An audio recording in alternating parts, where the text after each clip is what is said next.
536 Pandharpur Mysore junction गोल गुम्बज express Pandharpur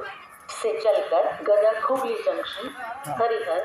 केसर Bangalore city junction के रास्ते मैसूर जंक्शन को जाने वाली गाड़ी कुछ ही समय में प्लेटफॉर्म नंबर 1 पर आने वाली है। ದಯವಿಟ್ಟು ಗಮನಿಸಿ, पंढरपुर ಇಂದ Gadag Hubli junction Harihar Kesar Bangalore city junction ಮೂಲಕ ಮೈಸೂರು ಜಂಕ್ಷನ್ಗೆ ಹೋಗುವ ಗಾಡಿ ಸಂಖ್ಯೆ 165336 पंढरपुर मैसूर जंक्षन गोल गुम्बज एक्सप्रेस ಶೀಘ್ರದಲ್ಲೇ ಪ್ಲಾಟ್ಫಾರ್ಮ್ ನಂಬರ್ 1 ಬರಲಿದೆ।